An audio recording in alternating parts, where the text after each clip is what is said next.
अवधूत चिंतन श्री गुरुदेव दत्त. आज आपण एक नवीन हे सुरू करणार आहोत. आतापर्यंत आपण पुस्तक वाचत होतो.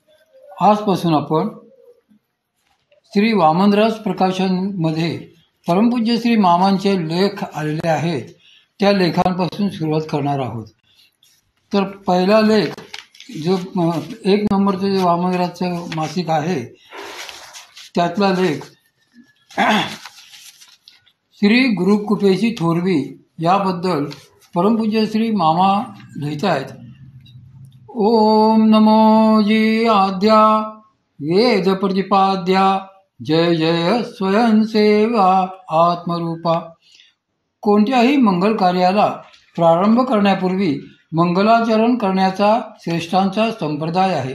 या संप्रदायाला अनुसरून श्री ज्ञानेश्वर माऊली प्रथम मंगलाचरण करत आहेत. मंगलाचरणाचे 3 प्रकार आहेत. पहिला प्रकार आशीर्वाद रूप, दुसरा नमस्कार रूप, तिसरा वस्तुनिष्ठेश रूप वास्तुनिर्देशका रूप. मंगलाचरणाचा उद्देश परमात्म्याची आपले अभिन्नत्व लक्षात घेऊन वंदन करणे हा होय.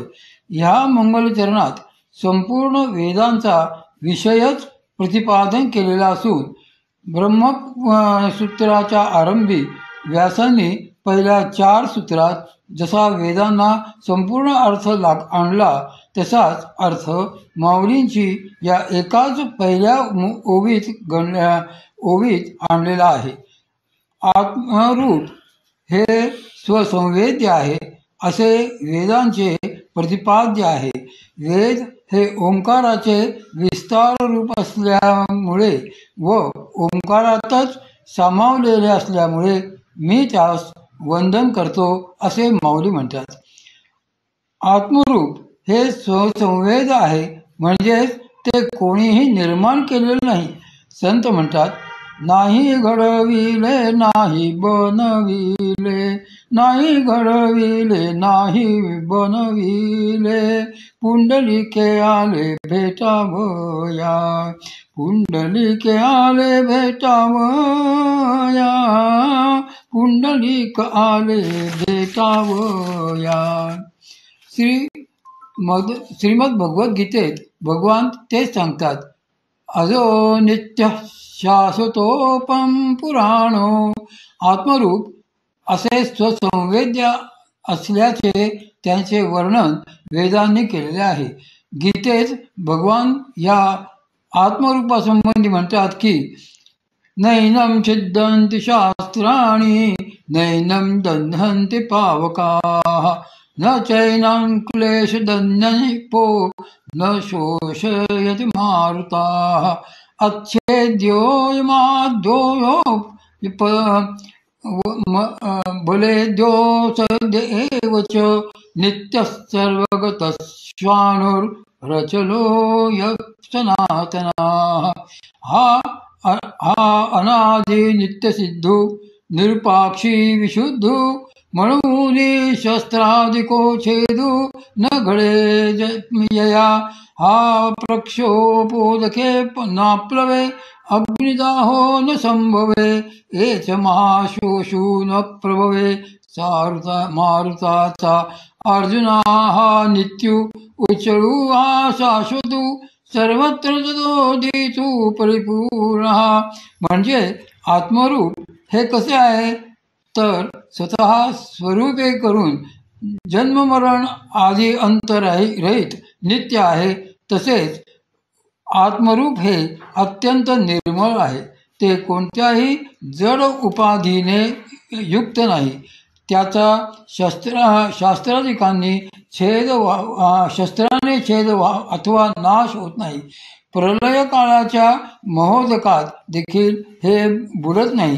हे अग्नीमध्ये जळत नाही व कितीही बलवान वायूने त्याचे शोषण करू म्हटले तरी ते होत नाही. शिवाय माऊली पुढे म्हणतात, सकळू ना निष्कळू अग्रहीऊ ना क्रियाशीलू कृष्ण स्थूलू निर्गुणपणे आभासु नानिराभासु प्रकाशु वा अप्रकाशु अल्पना बहुवसु अरूपणे ऋता ना भरितु रहितु ना सहितु मर्तृ ना अमृतु शून्यपणे आनंद ना निरानंदू एकू ना विवेधू सुख मुक्त ना बद्धू आत्मपणे असे आत्मरूपाचे प्रतिपादन वेदांनी केले आहे.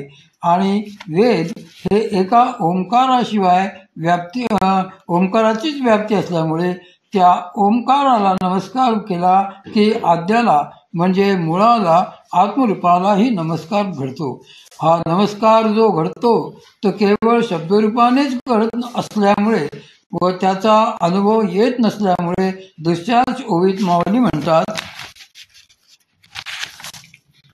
देवा तुची गणेशू सकळार्थमती प्रकाशू म्हणे निवृत्ती दासू अवधारी जोजी. म्हणजे वेदच गणेश रूप आहेत तसेच आत्मरूप प्रतिपादन करणारे आहेत. म्हणूनच सकळार्थमती प्रकाशू आहेत. संत तुळकोराव म्हणतात, ओंकार प्रधान रूप गणेशाचे. पण स्वसंवेद्य आत्मरूप हे केवळ शब्दज्ञानाने कसे आकळणार, त्याकरता काय अवस्था प्राप्त व्हावी लागते यासंबंधी माऊलींनी दुसऱ्या अध्यायात एक महत्त्वाची ओवी घालून स्पष्टीकरण केले आहे. ते शरीरभाव आटती इंद्रिये विषय विसरती जे तोय भावे प्रतीती प्रकट होय. तो स्वानुभव म्हणजे देहाचे धर्म लयाला जातात. त्या योगे इंद्रियांना विषय आठवत नाहीसे होतात आणि सोहमभाव प्रगट होऊन खरा इंद्रियानिग्रह होऊ शकतो. यासाठी पुढील उदाहरण लक्षात घेण्यासारखे आहे. एखादा प्रोफेसर विद्यार्थ्यांना तासभर घसा फोडून पाणी कसे तयार होते ते शास्त्रानुसार सांगत असतात. परंतु तेव्हा पाणी तयार होण्याची क्रिया प्रत्यक्ष पाहावयास मिळत नसल्याने मुलांचे समाधान होत नाही. पण जेव्हा एखादा डेमॉन्स्ट्रेटर मुलांना प्रयोगशाळेत नेऊन ऑक्सिजन व हायड्रोजन वायू हे ठराविक प्रमाणात एकत्र करून त्यापासून जलबिंदू तयार झालेले दाखवितो, तेव्हाच मुलांचे मनापासून पूर्ण समाधान होते. त्याचप्रमाणे जरी वेदांनी आत्मरूप प्रतिपादन केले असले तरी त्याची अनुभूती आणून देणारा कुणीतरी हवा असतो. नुसत्या शब्दज्ञानाने पुष्कळसे समजले तरी आत्मानुभूती येऊ शकत नाही. म्हणूनच सद्गुरूंची आदर्श कृपा आहे. गुरुकृपा झाल्यावरच त्यांनी सांगितलेल्या प्रणालीनुसार अभ्यास करून आत्मानुभूती प्राप्त होत असते. त्यामुळेच आत्मानुभव प्राप्तीसाठी गुरुकृपेची व गुरुपदिष्ट मार्गाने अभ्यास करण्याची नितांत आवश्यकता आहे. या गुरुकृपेची थोरवी विशद करताना माऊली म्हणतात, जय जय देव श्री गुरु अकल्पासाखे कल्पतरो स्वसंवेदो बीज प्ररो म्हणावती. हे श्री मुनी गुरु, ज्याच्या संबंधी असे आहे तसे आहे अशी कल्पनाही करता येत नाही अशा निर्विकल्प ब्रह्माची प्राप्ती करून देणारा कल्पतरू तू आहेस. जीव ब्रह्मैक्य आत्मज्ञान रूप वृक्षाच्या बीजाची वाढ होण्यासाठी तू अधिष्ठान रूप आहेस. हे श्री गुरु, आपण हे बीज माझ्यामध्ये रुजवता आणि त्यामुळे त्या परमस्थितीचा अनुभव मी घेऊ शकतो. श्री गुरुकृपा थोरवीचे वर्णन माऊलींनी आपल्या एका अभंगात अत्यंत सुंदर केलेले आहे. लेऊनी अंजन दाविले निधान, लेऊनी अंजन दाविले निधान, देखताची मग मावळले, देखताची मन मावळले, देखताची मन मावळले.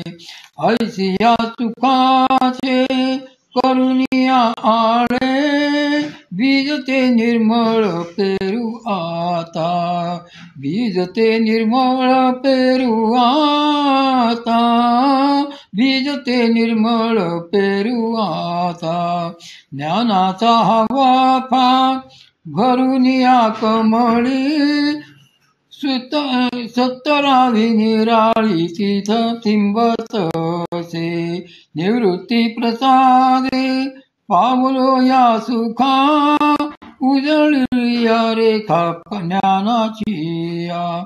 माऊली म्हणतात, श्री गुरूंची थोरवी काय वर्णावी. गुरु घाली ज्ञानांजन, गुरु दाखवी निजन, गुरु घाली ज्ञानांजन, गुरु दाखवी विलक्षण. अशा सद्गुरूंची गाठ जेव्हा पडेल तर कर्मसाम्य दशा आल्यावर सद्गुरू आपैसे म्हणजे आपोआपच भेटतात. ऐसी कर्मसाम्य दशा होय तेथ विरेशा, मुग श्री गुरु आपैसा भेटे जिगा. अशा प्रकारे सद्गुरु प्राप्ती झाली असता श्री संत तुकोबारायांच्या वचनाप्रमाणे त्यांना पूर्णपणे शरण जावे. सद्गुरु वाचोने सापडे ना सोय, घरावे ते पाय आधी आधी, धरावे ते पाय आधी आधी, धरावे ते पाय आधी आधी. त्यांच्या कृपेमुळे, त्यांनी दिलेल्या शक्तियुक्त ज्ञानामुळे ब्रह्मरसाची प्राप्ती होऊन सहजावस्था लाभेल. ज्ञानदेव म्हणे तरलो तरलो, आता उद्धरलो गुरु कृपे, आता उद्धरलो गुरु कृपे, आता उद्धरलो गुरु कृपे. संत श्रेष्ठ श्री समर्थ रामदास सुद्धा आत्मस्वरूपाची अनुभूती येण्यासाठी गुरुकृपेची आवश्यकता कशी आहे तेच सांगतात.